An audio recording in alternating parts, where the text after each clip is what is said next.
Well, hello, my wonderful broskies with the Maverick Nation, Broskin Broskies with the Maverick Nation, and welcome to part 3 of What If Izuku Midoriya was the reincarnation of Grimjow Jaggerjack.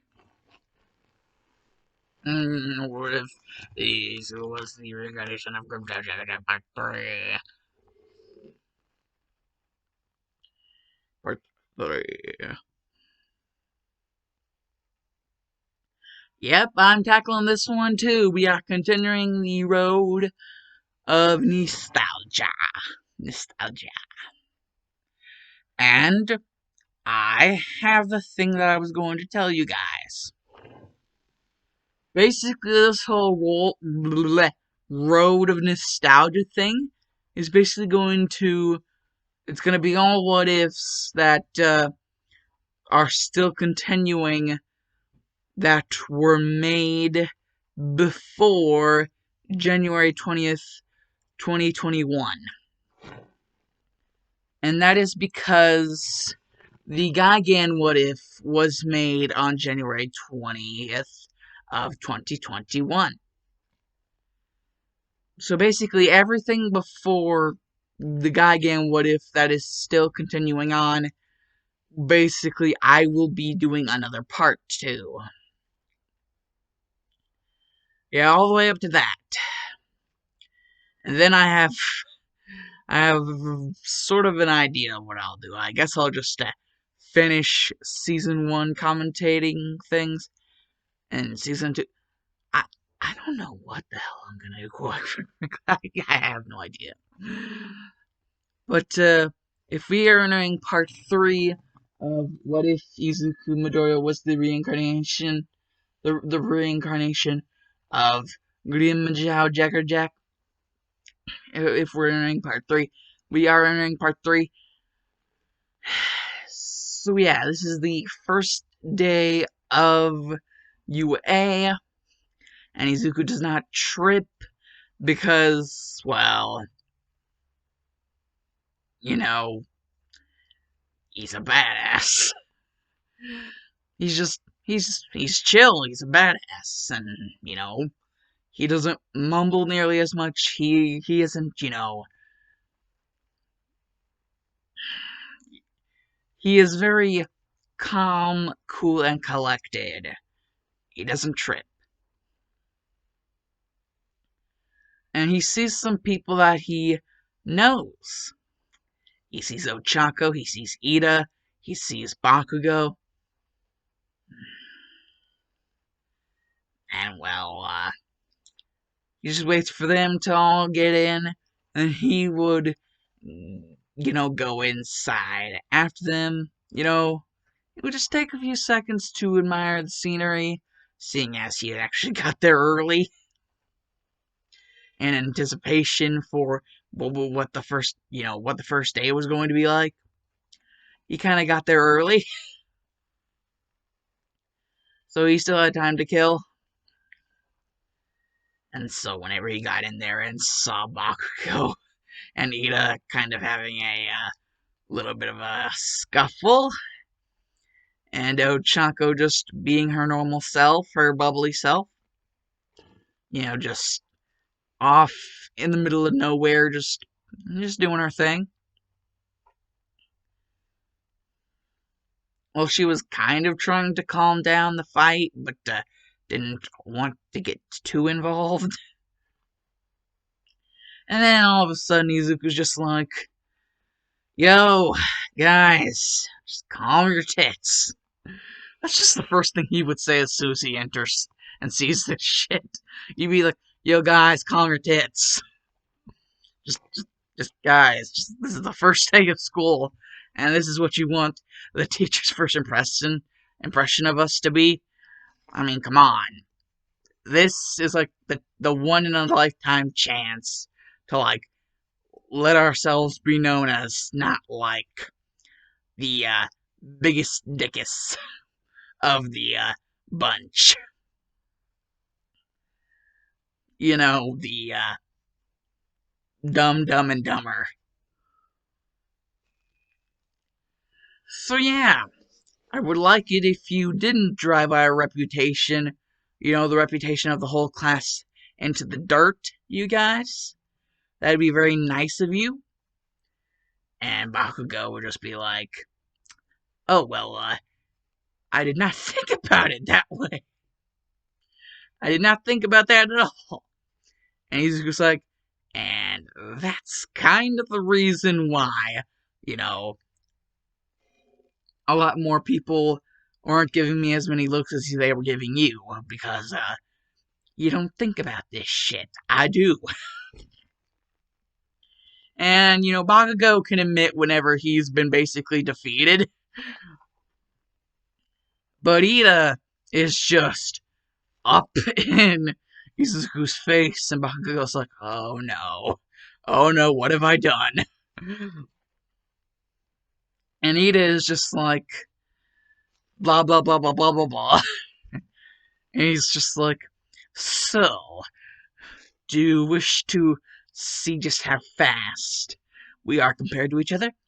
I mean, if that display before wasn't a display of speed, I don't know what was. You got here extremely fast. And Izuku's like, no, I just got here on time. Unlike everyone else who seemed to think this was like a leisurely stroll, I actually paid attention. So, yeah. It's not a show of speed, it's a show that I actually kind of know a little bit more than you do. Actually, a lot more than you do. So, just sit your ass down, Ida, and we'll get along seamlessly. Just, basically, it's like, just, sit your ass down and we get along seamlessly. So, Ida goes to his seat, Izuku goes to his seat, and Bakugo's just like, wow. I actually thought he was gonna kill them there. Kill him there for a second.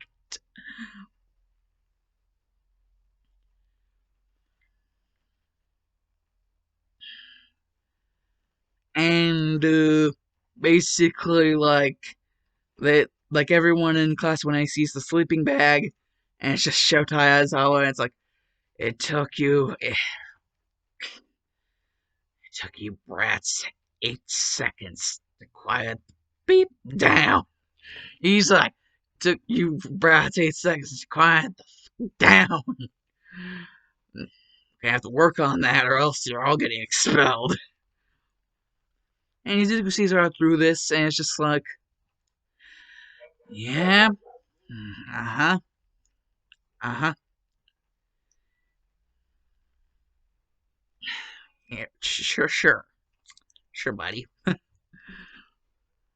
And he's in the back of the class, so Aizawa really doesn't notice this. Just that he's being dissed behind his back by some random ass student with blue hair.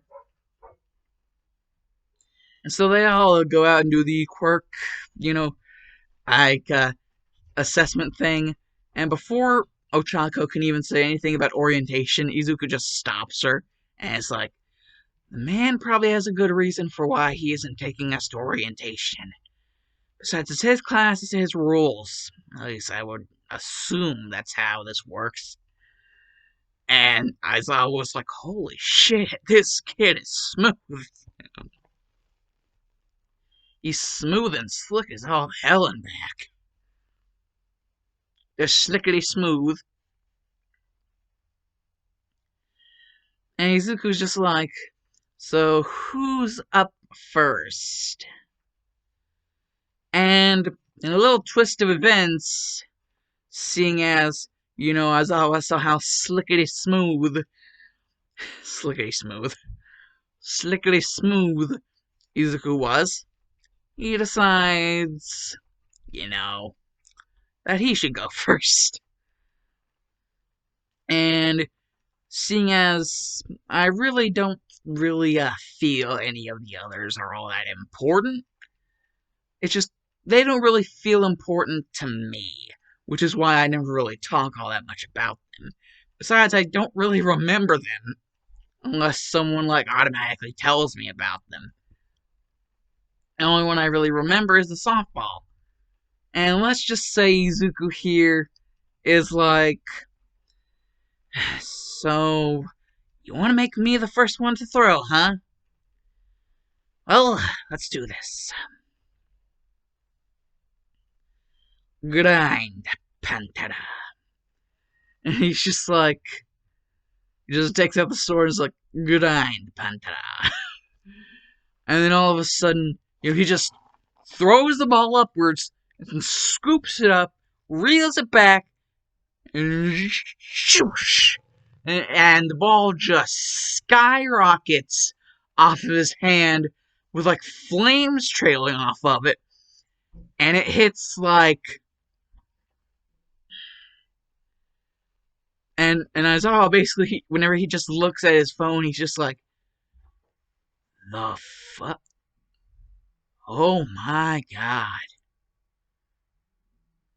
Shit.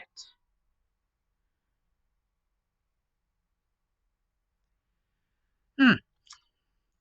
Well, that's just. I think I just lost my shit today. This kid. Not only is he slickety smooth at all, like AF, but that is. I think I might need a new phone. Because literally, he threw it so hard that the connection with the ground caused a blast that blew up Aizawa's phone. And Aizawa was just like, if that isn't a sign that he's going to be a good hero, then I don't know what else is. What else could be. Yeah, basically, yeah, you guys heard me right. I just said that about the whole ball throw skill there. The connection with the ground was so powerful, it caused Aizawa's phone to explode from the impact. Yeah, I don't think Aizawa was ready for that kind of, pro-hero power. Pro-hero in training power.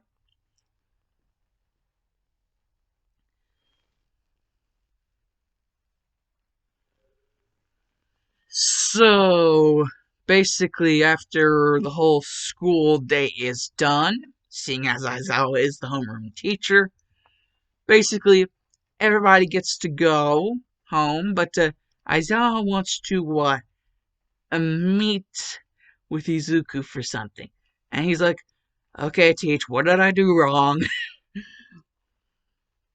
And Aizawa was like, you did nothing wrong. Well, actually, this is a little something that I think you might like. And Izuku's like, something I might like. And Aizawa was like, well, there's not usually these kinds of materials around everywhere, so it's very rare I get to make another one of these. Or another one of these can be made for me. However, there's a reason why I wanted you to wait for me while I was in the back. It took some time, but I do indeed think working with a replica would be something that I could use. Something fresh, something new. We could both use something like that, right? And Izuku's like, wait, you have two scarves? Why do you have two scarves? Wait, isn't that your, normal hero work scarf thing? And Aizawa was like, yes, I want you to have it. The skills you showed, just with your physical prowess alone, that's not normal power.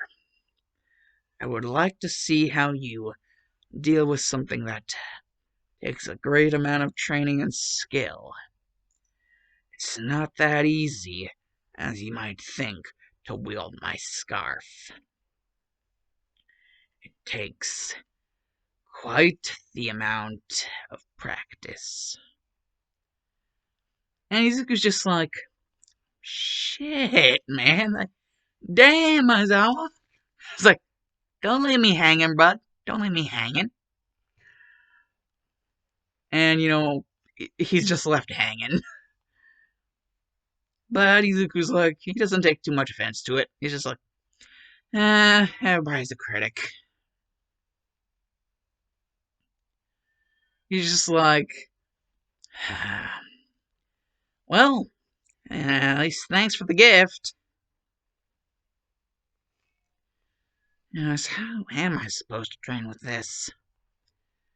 And so, for the next few days before the whole USJ thing, for the next few days before that, Izuku actually gets to show some skill with the scarf, He actually comes up with something pretty cool.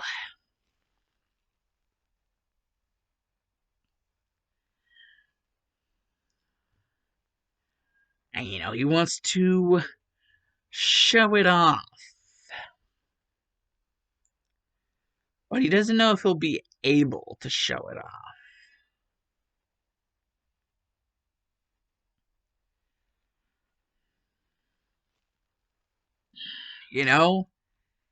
He's not all that sure if he actually should, quite frankly, because some of the things that he plans to, maneuver the scarf to be able to do, they might be pretty dangerous.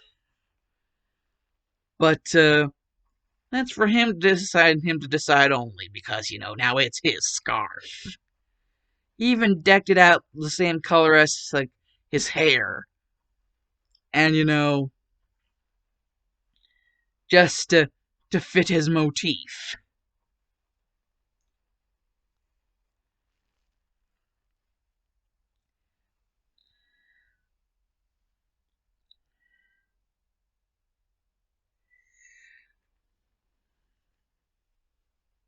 And, just like Aizawa, he would wear the scarf around his neck. And, he would just look at it. Actually, technically, it wouldn't originally be blue. That would actually be a side effect of the attacks that he specifically designed for the scarf. Originally, the scarf, he would have made it white. Because, he figured out he had this cool power with, that's known as Reiatsu. And basically, whenever he poured his Reiatsu into the scarf, it turned white. And he's just like, holy shit. It looks brand new, too. It literally, fixed whatever, scuffs or tears or, worn in, sides, signs that it was worn in or something wore out. Whatever you call it. Worn out. He basically fixed it brand new with his Reiatsu. And he turned it to pure white. And, black on the outlines. Kind of like the Espada. A lot of black and little white.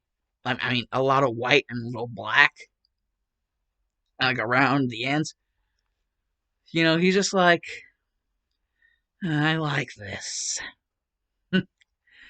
I like this a lot. And so, he wears the scarf a lot. He likes it a lot. And so whenever it comes time to, enter the USJ, the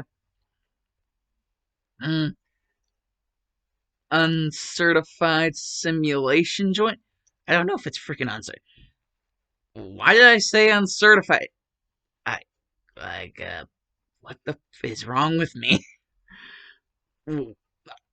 I don't freaking know. It's something simulation joint. Anyways, you know, the whole USJ thing comes about, and Izuku's just like, interesting.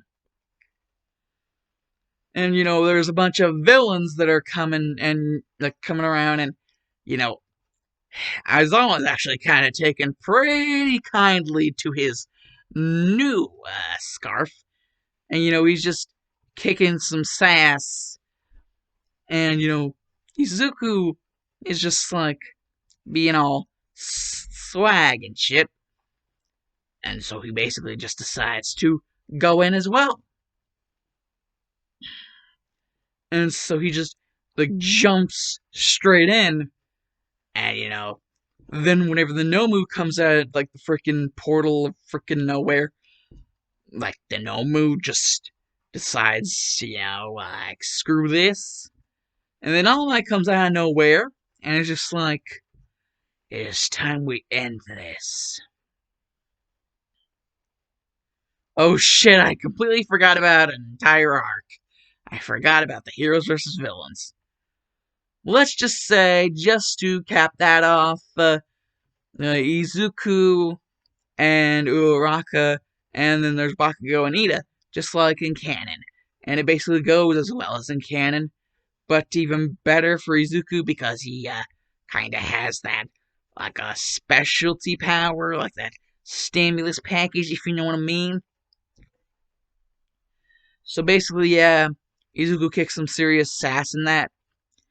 But, you know, now we get back. Basically, I had the whole storyline. Basically, I had the whole story just disaligned there for a second until I finally remembered. Oh, yeah, there's the heroes versus villains. But, you know, nothing much changes except for Izuku gets to kick a lot more sass. And he's about to kick even more sass because he shows he's ready for this shit. Because what he's about to do, he basically just like ravels it around, like starts twirling it around, and just starts to spin around him in like a motion, kind of like Sinbone Zakura for Byakuya. And then all of a sudden, the scarf turns. It basically turns into a blue Sinbone Zakura. And then all of a sudden, you know, it starts to retract into, like, Izuku's fingers, and then his hands start to glow blue, like a very powerful light, but it's like a blue light. And it starts to blind Shigaraki, and he just like, the shit. And so, yeah, and Izuku is, he also kind of used the swirling motion to helicopter himself into the air. And, now that the blue energy, which was once his scarf, is in his hands, he just juts it out. But before he juts it out, he says, Desgaron. And yeah, the Nomu is now shredded to pieces. And whenever it tries to regenerate, Izuku, whenever he is falling back down, he basically just yells to him, just like, smash it as hard as you can. Just like, smash! And then, like, the shockwave just destroys what's left of the Nomu. Like, I know it had, like, shock absorption as a quirk, but, I mean, you can absorb all the shock you want, but eventually it's gonna pop like a balloon. Like, there's gonna be some give, because with all quirks, there seems to be some amount of give. To where, like, even if it's, like, an enhancement quirk, there's always some amount of give. And that would be where the Nomu would be most at its give point, where it's like in pieces, like freaking like just ripping up a piece of paper, kind of like on Christmas. And so just smash, and basically the Nomu would be completely obliterated. You know, the combined efforts of Izuku and All Might and Aizawa, because Aizawa was, wow, you know, he was just basically like kicking the crap out of some low tier villains. Because, the whole Descarone thing kind of distracted the Nomu, so it wasn't able to kick the shit out of Aizawa. And Aizawa would get to see Descarone in action, and, he would get to see that the the whole scarf wasn't gone. Actually, just the scarf just turns into Descarone whenever Izuku needs, like, to show how badass he is. Show off how badass he is. So yeah, it basically just shows whenever Aizawa said about the whole training thing and like a skill that Izuku took that pretty damn literally. And yeah, the same thing pretty much happens in the original, and all the while Shigaraki is basically screaming about how much of a cheater they all are. Cheaters. And Izuku's like, oh my god, will this guy just shut the beep up already? We know you're a piece of shit. You don't have to explain it to us paragraphically. And, as I was like, man, Izuku was taking this pretty well. It's just, you know, as we stand here, basically at the end of the USJ attack, it wasn't much of an attack because, Aizawa didn't get, flicked around by the Nomu because the Nomu got a face full of Descarone. Whereas I like to say, Des got him.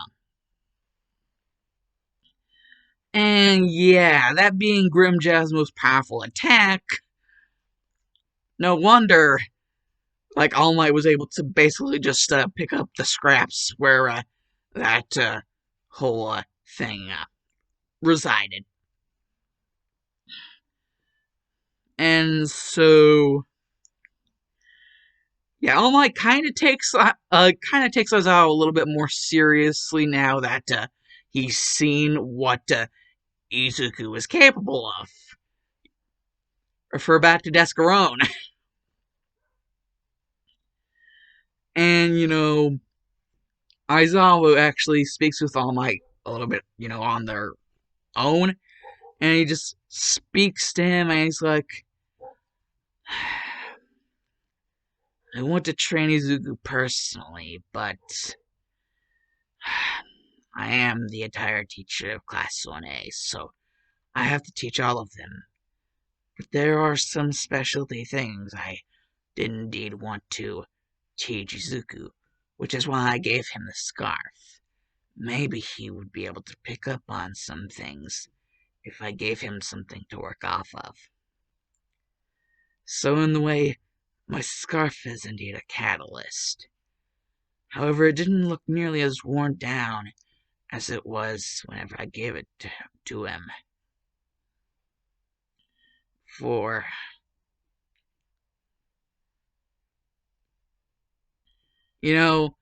as I was just like, did he find some way to repair it? And All Might is just like, indeed. Impressive. It seems young Midoriya already knows a lot for his age. A young prodigy, perhaps? That is very interesting. And as I was like, it's not a question of it's not a question of if he's a prodigy or not. It's an absolute guarantee. I can assure you, I haven't seen anyone with prodigy stamped around their name as much as him in a long time. And All Might's like, oh, really? And as I was like, I wouldn't say it if I didn't mean it. Yes, that Izuku Midoriya. He is different. A very special kind of different. And we're hitting the 30-minute mark, so Alon's the Anadouses, because the Dark Shadow Maverick is OUT out of here. Yeah, boys. Bye. Plus, I covered a lot of shit in this, so you guys should be happy with what you're getting here. I mean, I did cover a lot of shit. So, yeah. Bye.